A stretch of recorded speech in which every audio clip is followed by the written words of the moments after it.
Saudara, utang Indonesia di bulan November 2023 kini mencapai lebih dari 8.000 triliun rupiah. Utang Indonesia terdiri dari surat berharga negara atau SBN dan juga pinjaman.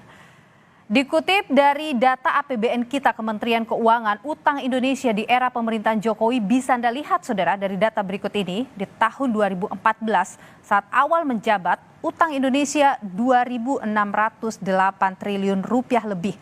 Sementara di tahun 2019, utang Indonesia mencapai 4.778 triliun rupiah.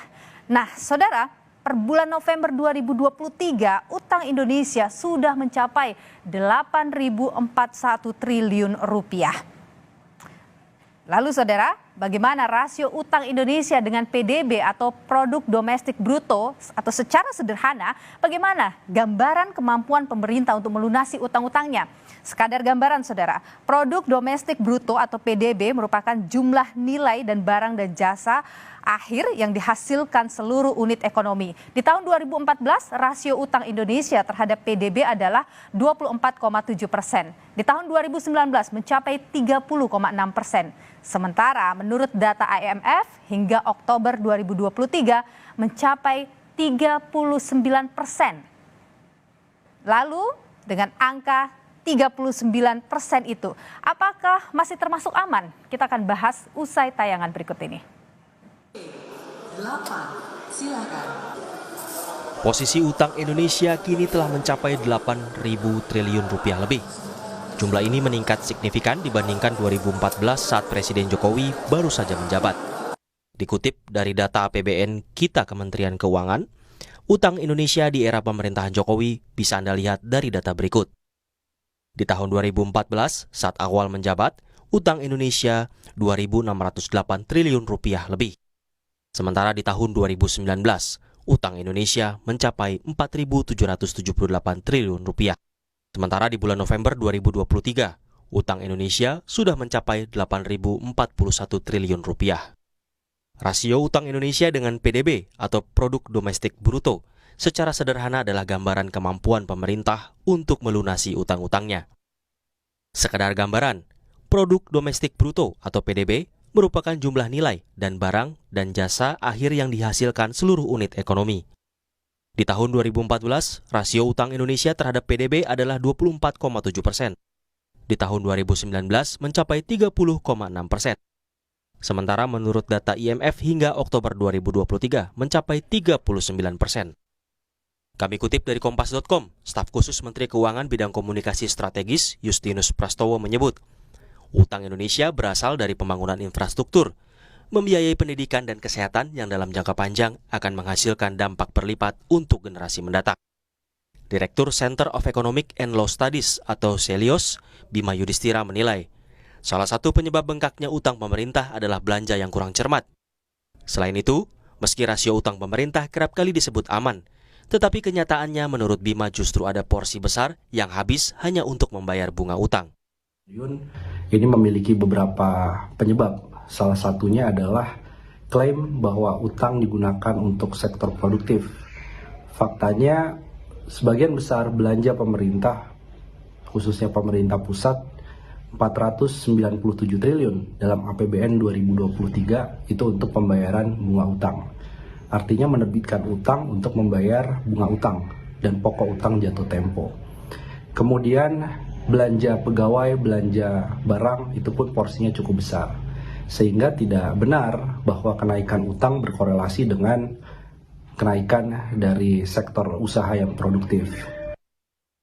Secara aturan, pemerintah telah menetapkan batas aman rasio utang terhadap PDB Indonesia mencapai 60%. Meski masuk kategori aman secara aturan, utang tetap akan menjadi beban bagi pemerintah berikutnya. Tim Liputan, Kompas TV. Saudara, dengan utang yang mencapai 8.000 triliun lebih, bagaimana pemerintah ke depan mengatasi rasio utang yang semakin tinggi terhadap PDB? Kita akan bahas, saudara, bersama dengan Justinus Prastowo, staf khusus Menteri Keuangan bidang komunikasi strategis, dan juga bergabung bersama kami ada Eko Listianto, pengamat ekonomi Indef. Selamat malam, Bapak-bapak, sehat selalu. Selamat malam, Ya. Selamat malam Pak Eko. Baik, saya ingin ke Mas Justinus dulu ini. Saya ingin ke Mas Justinus dulu, ini soal utang kita mungkin boleh diperbaharui Mas ya, ini kalau kita lihat utang kita gitu misalnya di bulan November 2023 ini, mungkin datanya nanti bisa dikoreksi juga kalau misalnya ada kesalahan. Utang dari suku bunga negara atau SBN ini mencapai 7.124 triliun. Sementara dari pinjaman itu mencapai 916 triliun. Ini seperti apa ini yang gambarannya Mas? Ini ada banyak yang mengkhawatirkan skema utang ini. Baik, terima kasih. Betul yang disampaikan tadi, utang pemerintah per November 2023 itu sebesar 8.041 triliun.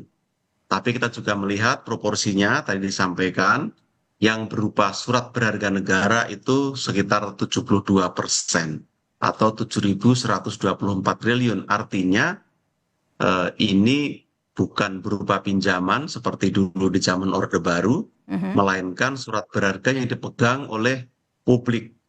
Dan sebagian besar itu adalah dalam rupiah. 72% itu dalam rupiah.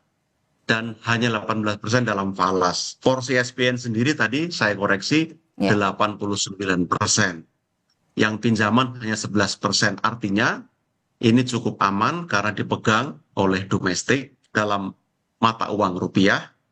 Dapat diartikan ini investasi rakyat ke pemerintah untuk membiayai kegiatan pembangunan.